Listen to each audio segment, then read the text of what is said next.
Boa tarde a todos, eu sou a doutora Patrícia Alonso, advogada na área da família, em relação à violência doméstica contra a criança. E eu gostaria de hoje fazer um vídeo um pouco mais extenso, mas eu quero deixar bem claro o porquê que nosso escritório sempre foi contra a lei da alienação parental. Não se trata simplesmente de uma opinião pessoal, não se trata apenas de uma opinião, um posicionamento, não opinião, mas um posicionamento jurídico, mas acima de tudo eu quero trazer para vocês fortes evidências do histórico de como foi formada essa lei e por que que o nosso escritório sempre foi contra a lei da alienação parental e queremos a sua revogação. Hoje à tarde eu vou continuar o trabalho que meu pai sempre fazia aos domingos à tarde, onde ele postava vídeos. E uma das últimas conversas que tivemos antes dele morrer, ele me recomendou que continuasse fazendo vídeos para alertar a população sobre o que está acontecendo no Brasil e no mundo em relação às crianças, em relação a essa maldição chamada teoria da alienação parental. Então, dentro do possível, eu vou procurar honrar a vontade dele fazendo vídeos aos domingos à tarde. E hoje eu queria falar algo que me causou estranheza, perplexidade. Fiquei assim indignada quando eu vi uma revista de escola dominical que nos próximos meses estará sendo lida nas igrejas. Não vou falar aqui qual a igreja, qual a denominação, mas que me causou preocupação, porque exatamente a pessoa que escreveu a lição sobre esse tema da alienação parental, ela sabe muito bem o nosso ponto de vista. Estive conversando com ela, entreguei para ela ver com os próprios olhos o livro do Richard Gardner, escrito em inglês, a nora dela, que sabe ler inglês, na época leu em inglês para ela, e mesmo assim a revista da escola dominical nos próximos meses, até o final do ano, será o estudo sobre a família, e uma das lições está o assunto de alienação parental, defendendo a alienação parental. Então agora eu quero falar para o povo cristão, e principalmente o povo evangélico. Por que que o nosso escritório é contra a lei da alienação parental? Então hoje o nosso vídeo vai ser um pouco mais longo, mas eu preciso trazer esses fatores históricos que nos levaram a entender por que que existe a lei da alienação parental. Pois bem, em 1948 foi quando começou a ideologia de gênero nos Estados Unidos com Alfred Kinsey.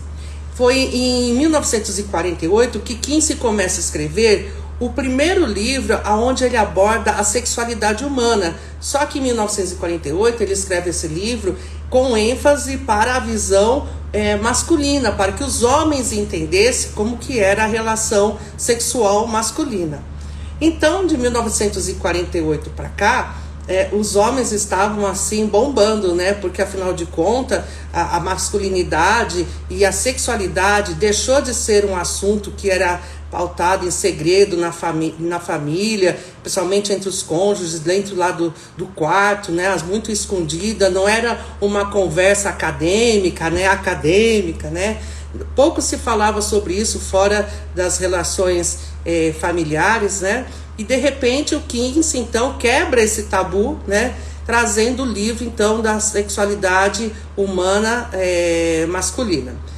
Só que em 1953...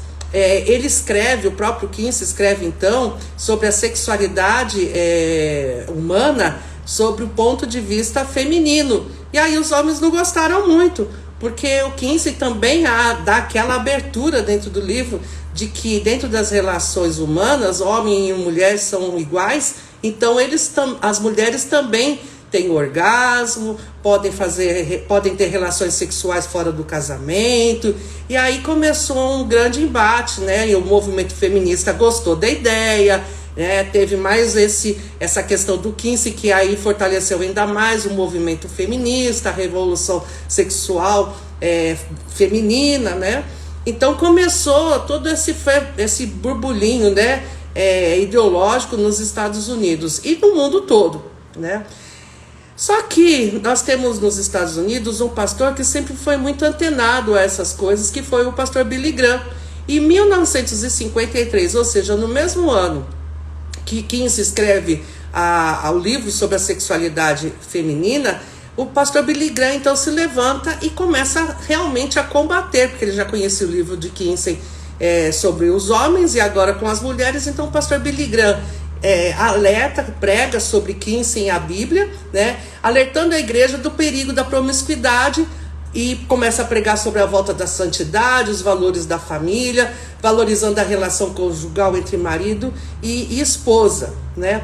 Essas coisas que eu vou ler para vocês não são coisas da minha cabeça, mas eu estudei muito os estudos da doutora Judith Reisman, né? Se você quiser ler, é algo muito interessante que você pode procurar no Google e achar o site dela, a doutora Judith Reisman.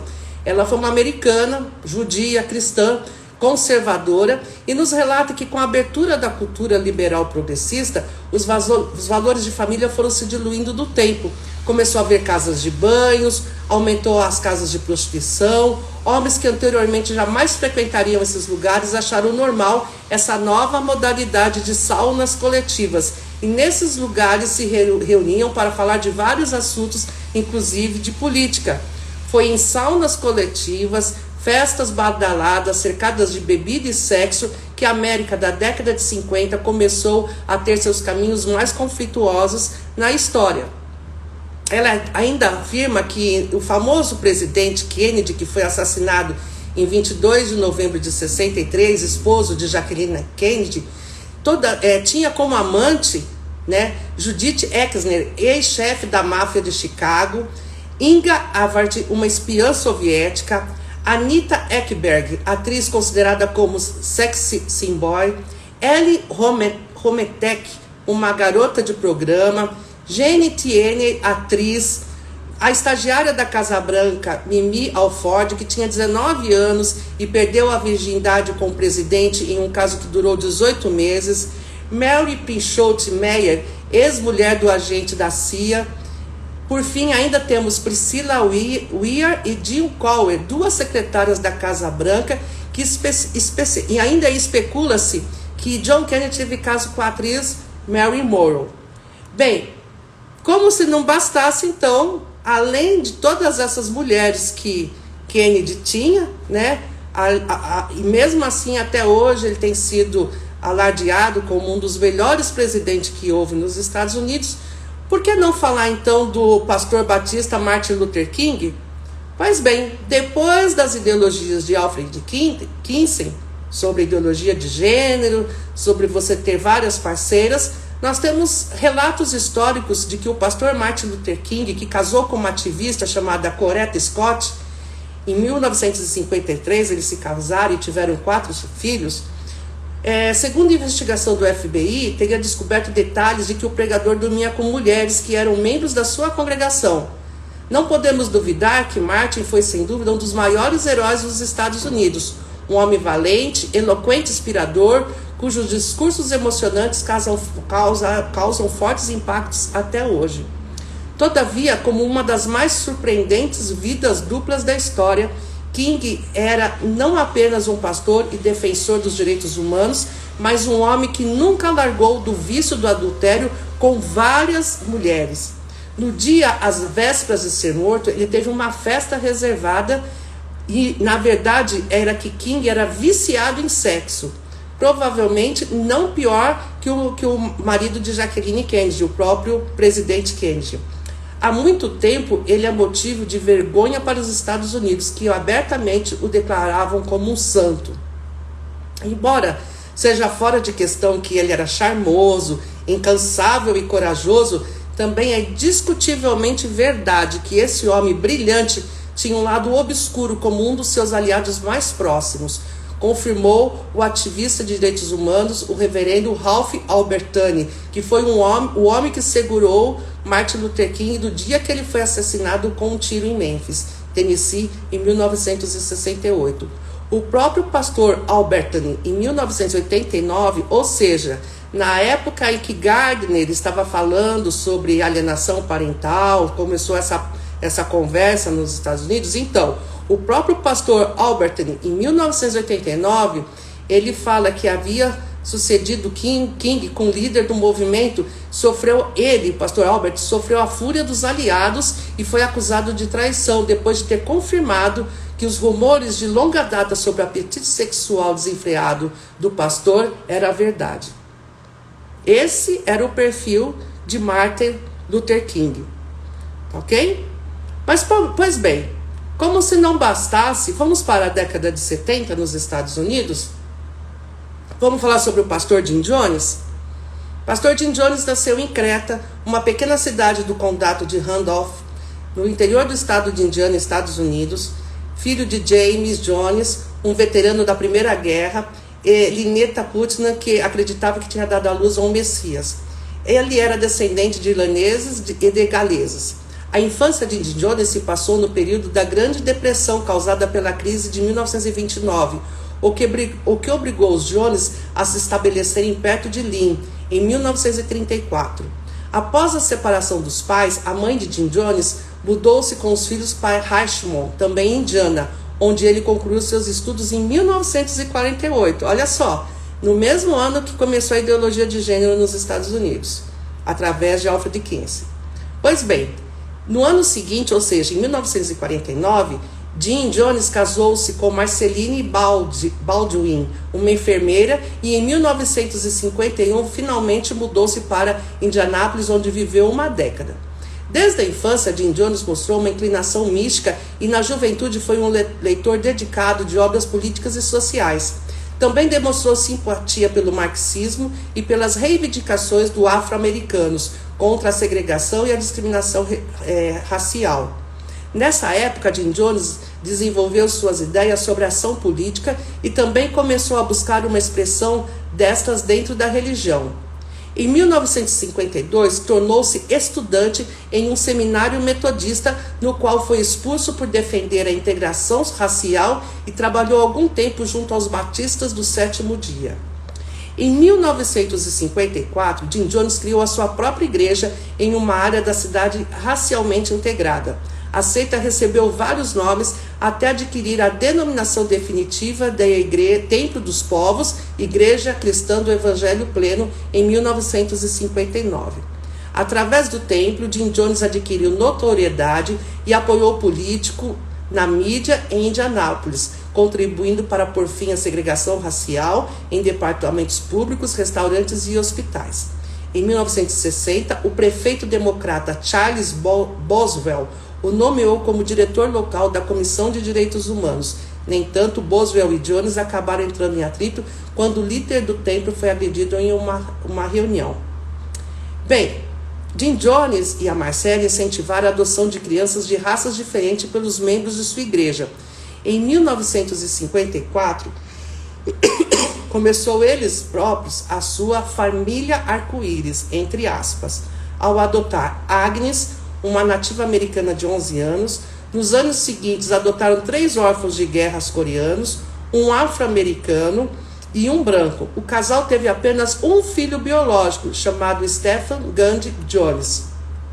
Depois de um discurso em 1961 sobre o apocalipse nuclear, e depois de listar Belo Horizonte, Minas Gerais, Brasil, em um artigo de janeiro de 1962 na revista Esquire, como um lugar seguro em uma guerra nuclear, Jim Jones viajou com sua família para a cidade com a ideia da criação de um novo local para o templo. Em seu caminho ao Brasil, Jim Jones fez sua primeira viagem para a Guiana, então ainda uma colônia britânica. Após chegar em Belo Horizonte, Jim Jones alugou uma modesta casa de 3 quartos. Ele estudou a economia local e a receptividade das minorias raciais com a sua mensagem, embora o idioma tenha permanecido como uma barreira. Jim Jones tomou cuidado para não retratar a si mesmo como um comunista em território estrangeiro e falava de um estilo de vida comunitário, apostólico e não de Castro ou Marx.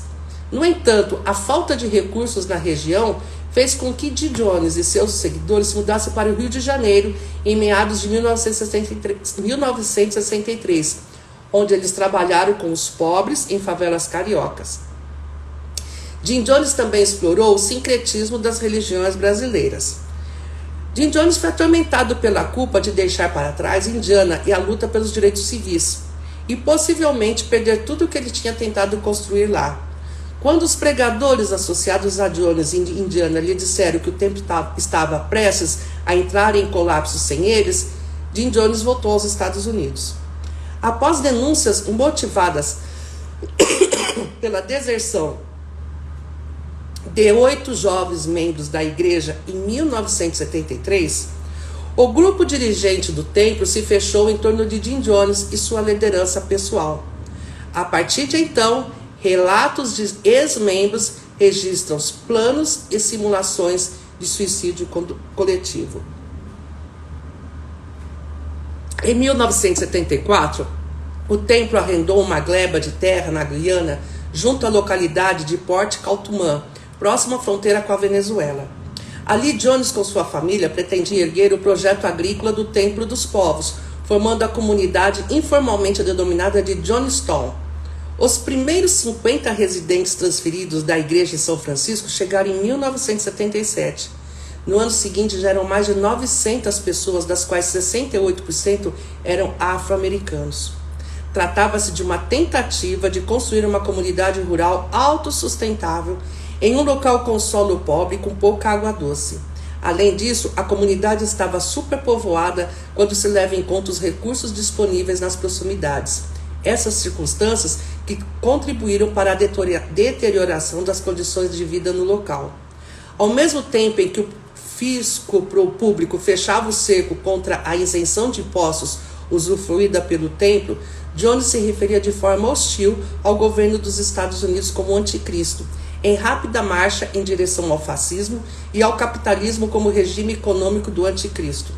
Além disso, pesaram contra Jones acusações de sequestro de criança. Olha aí, começa. Além disso, pesaram contra Jones a acusação de sequestro de crianças de ex-integrantes que tinham abandonado o templo. Outras denúncias incluíam ameaças físicas, morais e mentais diretamente aos membros da seita, separados de qualquer contato com suas famílias. Outra, tortura psicológica com privação de sono e de alimentos. Outra, exigência de entrega de propriedade de 25% da renda de cada membro da seita. Outra, interferência de Jones na escolha do casamento e na vida sexual dos casais. Detalhe: todas as pessoas que se casavam dentro da seita do Jim Jones, a primeira noite de núpcias era do religioso. Tá? Outra denúncia: isolamento das crianças em relação aos seus pais. Outra denúncia: campanha constante junto à mídia para dar uma impressão favorável e boa a Jones e ao templo. Campanha constante junto à mídia para dar uma impressão favorável e boa a Jones e ao templo. Pois bem, meus amigos, após o assassinato do congressista Leo Ryan, os 909 habitantes de Jonestown, incluindo 304 crianças, morreram de envenenamento por cianeto, principalmente em torno do pavilhão principal do assentamento. Isso resultou no maior número de civis estadunidenses mortos em um ato deliberado até antes dos ataques terroristas de 11 de setembro de 2001. O FBI recuperou mais tarde uma gravação de áudio de 45 minutos do suicídio em andamento. Por dia as pessoas denunciaram o que estava acontecendo. Ninguém acreditava. Falsas denúncias, ideias implantadas, alienação parental. Quer mais um outro exemplo? Pois é. Vamos falar sobre o pastor Jimmy Swaggart? Em 1952, aos 17 anos, Swaggart se casou com Francis Anderson, de 15 anos, que conheceu na igreja de Wisner, Louisiana, enquanto tocava música com seu pai, que pastoreava a Igreja Assembleia de Deus. Eles têm um filho chamado Donnie. Swaggart trabalhou em vários trabalhos eventuais para sustentar sua jovem família e também começou a cantar música gospel solista em várias igrejas. Em 1955, iniciou sua carreira de pregador itinerante e em 1971 iniciou a transmissão via TV. Possui muitos programas de rádio e televisão em vários países, cantor de muitos discos gravados, escritor com vários livros escritos. Normalmente seus sermões eram acompanhados de músicas alegres, cantadas e tocadas por ele mesmo ao piano. Jimmy Swaggart influenciou toda uma geração de pregadores pelo mundo afora nos anos 80, principalmente onde seu programa semanal era transmitido. No Brasil, seu programa era levado ao ar todas as manhãs pela Rede Bandeirantes de televisão. Jimmy Swaggart esteve no Brasil por 5 vezes, onde realizou eventos nos estados como Maracanã, Morumbi e no Mineiro. Editou a Bíblia de Estudos do Expositor voltada para pregadores. O principal evangelista de TV dos Estados Unidos renunciou em 21 de fevereiro de 1988 ao seu ministério, depois de ter sido fotografado como uma prostituta em Louisiana. Sua igreja recebeu as fotografias mostrando Swaggart com a prostituta Deborah Murphy em um motel. Só que ele não estava só com a prostituta. A denúncia era que ele levava o casal dentro do motel e ele ficava observando o casal fazer sexo. Voyeurismo. Em razão dessas denúncias, na frente de uma congregação de 7.000 pessoas em Baton Rouge, Louisiana, ele chorou e confessou a falha moral sem descrever nenhum detalhe. Apenas ele disse: pequei contra vocês e eu imploro o seu perdão. Eu não pretendo de forma alguma encobrir o meu pecado ou chamá-lo de um erro. Claro, ele não podia encobrir. Um pastor concorrente havia denunciado ele. Como que ele ia encobrir? Disse aos chocados membros de seu centro de culto familiar, virando-se para sua esposa Frances, disse: pequei contra ti e eu imploro o teu perdão. A confissão de Swaggart teve ainda maior impacto, já que ele mesmo havia desencadeado meses antes um furioso ataque contra seu rival, o também televangelista de TV Jim Bakker, por esse ter cometido adultério com a secretária Jessica Hahn. Bakker foi posteriormente excomungado e demitido do seu ministério na TV. Foi excomungado da Assembleia de Deus devido a esse escândalo. Após os anos de 1980 até a atualidade, o pastor Jimmy Swaggart voltou ao programa em seu ministério. Claro, hoje o Jimmy Swaggart prega na televisão nos Estados Unidos, tem um ministério na África, mas aqui no Brasil, quem tem disco do Jimmy Swaggart e quer vender, ninguém compra mais os discos do Jimmy Swaggart. Então, essa é a realidade dos Estados Unidos da década de 80, 90, aonde aceitaram a ideologia de gênero e as igrejas evangélicas fizeram vista grossa para esses pecados, aceitando a ideologia de ideias implantadas de falsas memórias e de alienação parental. E olha o impacto que teve essas ideologias dentro das igrejas. Vamos falar do Richard Gardner? Richard Gardner nasceu em 1931, morreu em 2003, foi um psiquiatra infantil americano, nasceu em Nova York, obteve seu diploma na Universidade Presbiteriana de Columbia em 1956. Ao longo de sua carreira, ele se especializou em psiquiatria infantil, publicou vários materiais sobre saúde mental infantil, e nos anos 90 ele cunhou a síndrome da alienação parental para descrever uma suposta dinâmica em casos de divórcio litigioso, em que uma criança é supostamente manipulada por um dos pais para rejeitar o outro pai. Ele foi acusado de inventar sua teoria original de alienação, não baseada em nenhuma pesquisa, mas em suas crenças e preconceitos pessoais, com interesse em fornecer uma arma para advogados que buscam minar a credibilidade de uma mãe no tribunal. A teoria da SAP e a validade do conceito tem sido amplamente debatida e criticada por muitos profissionais da área jurídica e médica. Muitos especialistas questionaram a base científica da SAP e argumentam que a teoria tem sido usada de forma inadequada e até prejudicial em disputas de custódia. A American Bar Association publicou uma revisão sobre alienação parental e concluiu que ela não tem base científica em artigo intitulado Síndrome de Alienação Parental 30 anos depois. O estudo realizado por Nico Trocmer e Nicolau Bala, intitulado Falsas Alegações de Abuso e Negligência quando os pais se separam, revelou resultados significativos ao analisar mais de 7.000 investigações de abuso infantil em caso de disputa de guarda. Surpreendentemente, os estudos constatou que nenhuma das alegações intencionalmente falsas partiu das próprias crianças, destacando a importância de considerar as alegações em casos sensíveis, envolvendo a proteção e o bem-estar das crianças. Carol Bruch, professora pesquisadora do direito na Universidade da Califórnia, deu a entender que a descrição do Dr. Gardner sobre paz pode infligir emoções em seu público. Ela encontrou falta de análise cuidadosa e rigor entre os que adoram as observações do Dr. Gardner.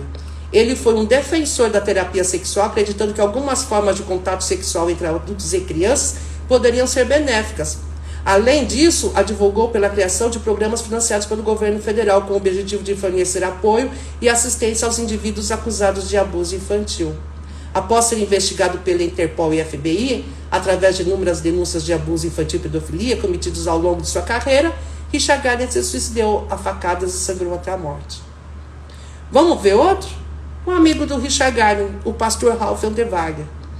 Ralph Anderwager nasceu em 29, morreu em 2003, foi um ministro e psicólogo americano, que ganhou destaque como testemunha de defesa de adultos acusados de abuso sexual infantil nas décadas de 80 e 90. Até sua morte, em 2003, o qual suicidou, foi diretor do Instituto de Terapias Psicológicas, que fundou em 1974. Foi também fundador das Leis sobre Vítimas de Abuso Infantil, um grupo de lobby que representava os interesses dos pais cujos filhos foram retirados dos seus cuidados pelos serviços sociais após alegações de abuso.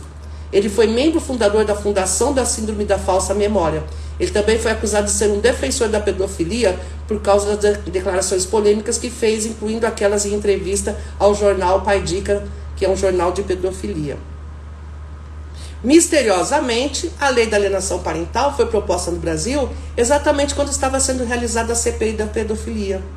Qual a forma mais eficaz de frustrar uma investigação de homens denunciados por pedofilia? Muito simples. Impute às vítimas e aos denunciantes distúrbio mental. Faça campanha destruindo a reputação do denunciante, afinal o agressor é um homem importante, político, pastor, presidente de empresas, presidente de sindicatos, de empresários, professor. Pois é, militante, ativista, uma pessoa acima de qualquer suspeita, tal qual foi os exemplos acima mencionados. E quero abrir um parênteses. Como cristã evangélica, quis dar exemplo dentro do meu quadrado, que conheço muito bem. Os evangélicos é o meu quadrado. E eu posso falar de todos eles porque eu conheço as histórias. Todavia, nenhum credo, ideologia política está fora das denúncias que estamos falando, porque a pedofilia intrafamiliar ultrapassa a razoabilidade humana. E para que possamos aquilatar a destruição que isso traz à família, não pode ser qualquer pessoa. Qualquer, e digo, não basta falar que tem um diploma de psicólogo, pois trata de uma ideologia razoavelmente nova do Brasil e que poucos, muitos poucos, conhecem pessoalmente. Então, não vem gritar que é psicólogo formado nos quintos dos infernos, ensinando o rebanho baboseira que tem pessoas pontuais ouvindo que sabem muito bem que é bola na trave. Quando no passado esses religiosos que agora, no próximo trimestre, vai ter revista de escola dominical para falar da família, esses religiosos que vai falar sobre alienação parental, defendendo a alienação parental, esses mesmos religiosos no passado confessaram que erraram quando votaram no presidente A ou B. Aí o rebanho se cala, porque afinal de contas, né, errar é humano. E trata de uma opção pessoal, mas mesmo assim, como cristã que conhece a história da igreja, da cortina de ferro, esses religiosos jamais têm o direito de errar. Então, se esses religiosos votaram em presidente errado, acredita-se que eles nunca ouviram falar da igreja da cortina de ferro, nunca leram o livro Torturados por Amor a Cristo. Perdoamos porque lhes faltou conhecimento e discernimento. Depois, esses mesmos religiosos, né, esse mesmo povo, vem pregando sobre a teologia da prosperidade. Aliás, qualquer crente michuruca sabe que devolve a Deus o dízimo e a oferta. O dízimo e a oferta Deus abençoa.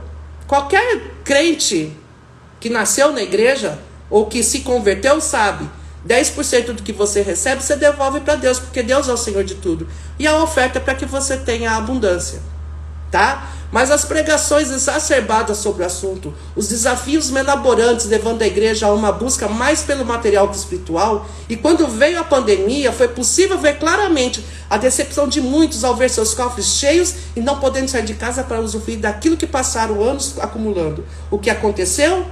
Deus permitiu o povo adoecer, muitos morreram e o dinheiro não pôde comprar a saúde, a vida, sentado em cima do dinheiro, mas impedidos de usar. O tal fica em casa. E hoje estão pregando pianinho Mateus 6,33. Buscai primeiro o reino de Deus e as demais coisas vos serão acrescentadas. Buscai primeiro o reino de Deus e a sua justiça e as demais coisas vos serão acrescentadas. Parabéns, voltaram à rota. Agora essa mesma turminha está trabalhando na pregação dessa ideologia dos infernos, criado por Richard Gardner, a teoria da alienação parental, querendo fazer o mesmo papel da Rede Globo, que eles mesmo tanto criticam. Vão fazer coro com a Rede Globo e as novelinhas deles, que pregam sobre alienação parental. Então os religiosos evangélicos do Brasil vão fazer coro com a Rede Globo, com a novela Salve Jorge, Flor do Caribe, Amor de Mãe e tantas outras novelas que abordaram a alienação parental. A pergunta que não pode calar, de que lado vocês estão realmente? Na história dos Estados Unidos, o pastor Billy Graham foi o único na história que manteve-se íntegro sobre o assunto de Kinsey. Para o pastor Billy Graham, o pecador era tanto que defendia a ideologia de Kinsey, que era a ideologia de gênero, quanto os fornicadores, prostitutos e prostitutas, como as histórias que contamos acima. Passar a mão em cima do pecado e dizer que é alienação parental, que é falsas denúncias, que são ideias implantadas, sabe qual foi o resultado? Está aí. Em pleno 2023, o pastor da igreja Hillsongs na Austrália, pastor Brian Houston, foi obrigado a deixar a presidência da igreja para responder perante o Tribunal Criminal da Austrália crime de pedofilia que seu pai cometeu na década de 70 com várias crianças da igreja, e a igreja não tomou as providências cabíveis. O pai do pastor Brian, depois de velho e depois de ter acabado com a vida de inúmeras crianças e adolescentes, morre e vem à tona a história. Então as vítimas promovem processo de indenização, pois a igreja nunca tomou providências em punir o pecado. Portanto, fica alerta, não da doutora Patrícia, não do escritório Alonso Advogados, mas do próprio Deus, a igreja brasileira. A igreja brasileira acorda. A igreja brasileira não é melhor que a própria igreja americana. A igreja brasileira não é melhor que a igreja americana. Fica a pergunta: por que Deus permitiu pastores serem presos em 8 de janeiro? Será simplesmente porque estavam em lugar errado, na hora errada? Quem tem ouvidos, ouça o que o Espírito diz à igreja brasileira. Arrependa-te. Volta ao primeiro amor. Deixe, se não tirar-te-ei o candeeiro no meio de ti. Infelizmente, é essa a mensagem que Deus traz hoje para nós, para a igreja brasileira. Não vamos para o mesmo caminho que a igreja americana foi. É tempo de arrependimento. Não vamos passar a mão no pecado, acariciar o pecado dizendo que é alienação parental. Não vamos passar a mão em cima do pecado e dizer que são falsas denúncias. Não vamos passar a mão em cima do pecado e dizer que são ideias implantadas. Arrependa-te. Boa semana para vocês.